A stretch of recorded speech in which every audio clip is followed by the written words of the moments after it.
Hello my dear student, आज हम जानने वाले हैं डायरेक्ट एंड इनवर्स प्रोपोर्शन, जो कि बहुत सारे बच्चे लोगों का प्रॉब्लम रहता है कि डायरेक्ट और इनवर्स प्रोपोर्शन में कैसे करें, क्या करें। तो हम आज यहाँ पे आपका डाउट पूरा फुल्ली क्लियर करेंगे। सो जानने के लिए चैनल पे बने रहिए, और अगर नए हैं तो इस चैनल को सब्सक्राइब करो, क्योंकि बच्चों इधर सब कुछ नॉलेज मिलता है। तो आज समझेंगे, आज हम समझेंगे कि डायरेक्ट का मतलब क्या होता है और इनवर्स का मतलब क्या होता है। डायरेक्ट का मतलब जो बोलते हैं, अगर कोई भी दो चीज है लाइक एक्स एंड वाई, अगर एक्स अगर बढ़ता है, एक्स अगर इंक्रीज करता है तो वाई भी इंक्रीज करेगा, और if X is decrease then Y also decrease. अगर वाई घट रहा है ना तो एक्स भी घटेगा, एक्स घट रहा है तो वाई घटेगा, अगर एक्स बढ़ रहा है तो वाई बढ़ेगा। अगर मैं बोलूं एक्स का वैल्यू अगर अभी 2 था और वाई का वैल्यू 3 था, तो ये जो एक्स था वो इंक्रीज बाय 3, तो वाई भी क्या होगा, इंक्रीज बाय 3 ही होगा। तो ये हो जाएगा 5, ये हो जाएगा 6। समझ में आया। बट इनवर्स का मतलब क्या होता है? इनवर्स में अगर दो चीजें हैं, इनवर्स में अगर दो चीजें हैं, लाइक अभी अगर एक बढ़ रहा है तो y क्या होगा, घटेगा यार, घटेगा, कमेगा। जैसे तुम्हारे दोस्त लोग रहते हैं ना, तुम अगर कोई भी चीज को अगर पाने की कोशिश करते हो तो तुमसे छीन लेते हैं ना, उसी तरह से यहाँ पे एक बंदा ऐसा करता है।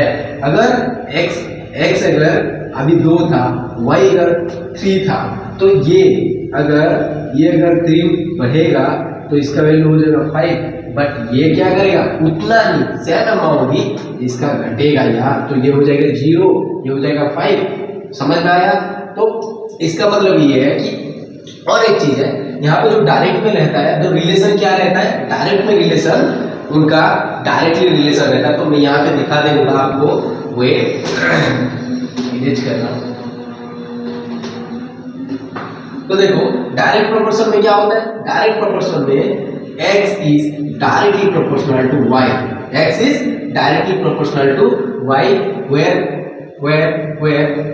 x by y is equal to constant. अगर ये दोनों को x और y को अगर डिवाइड कर दोगे तो कांस्टेंट निकलेगा। कांस्टेंट का मतलब पड़ा किसी भी वैल्यू, फिक्स्ड वैल्यू, क्या है, फिक्स्ड वैल्यू रहता है। Okay.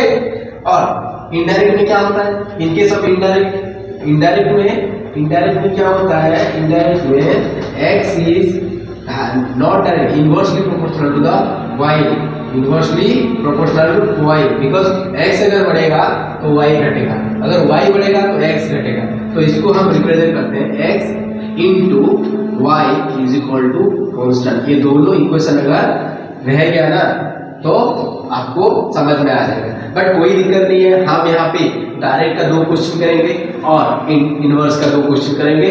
Bye through this you can easily understand what the actual concept of direct and inverse proportions. So don't worry my dear student.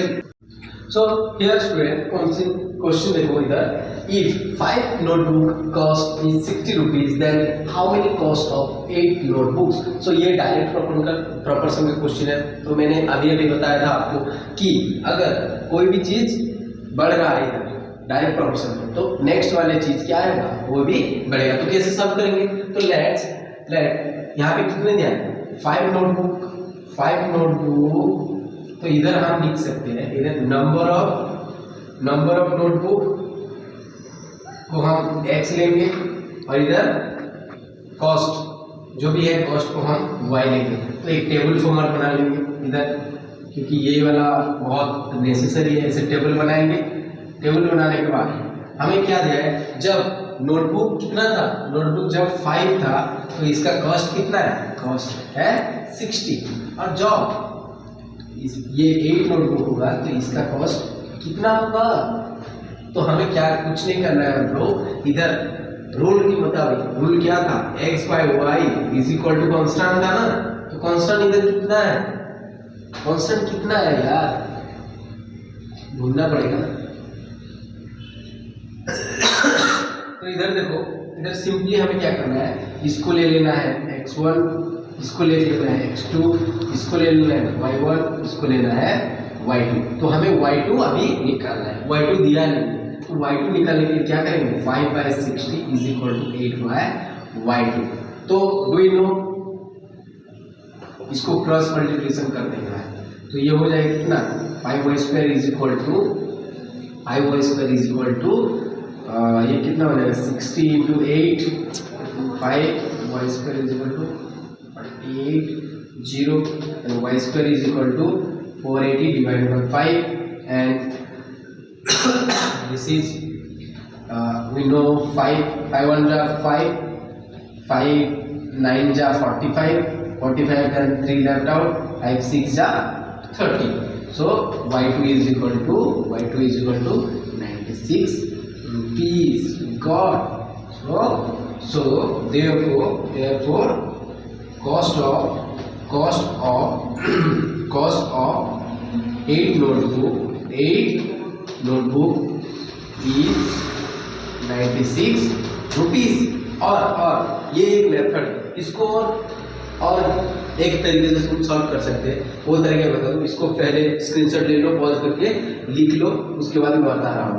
Okay, बोलने वाले हैं क्या कि इसका अल्टरनेटिव और कैसे सॉल्व कर सकते हैं। तो अल्टरनेटिव सॉल्व करने के लिए हमें क्या करना पड़ेगा, इधर हमें गिवन है 5 notebooks cost each is equal to, हम इक्वल टू लिख सकते हैं 60 rupees. So 1 notebook is equal to 60 division to 5। So ये कितना हो गया, ये 12 हो गया। सो 1 notebook कितना हो गया, 1 notebook 12 होगा। इससे भी कट कर सकते हो इधर, और बिना कट किए हुए भी मैं सॉल्व करके दिखा देता हूँ। ओके, रुपीज, और इधर हमें कितने दिया है, 8 का निकलना है ना। सो 8 notebooks इज इक्वल टू, हम कितना 60 डिवाइड बाय 5 इंटू में 8 कर सकते हैं, राइट। सो ये कितना हो जाएगा 12। So 12 into 8 is equal to also 96 rupees. So जो आपको इजी लगे वही वाला मेथड यूज करो, बट यहाँ पे टेबल वाला मेथड बहुत जरूरी है, नेसेसरी है भाई। जो टेबल वाला करना, ये वाला अगर कोई भी सर्ट क्वेश्चन दिया होगा तो इस वाले को कर लेना। एमसीक्यू के लिए बेस्ट ऑप्शन है, बेस्ट चॉइस और ऑप्शन है।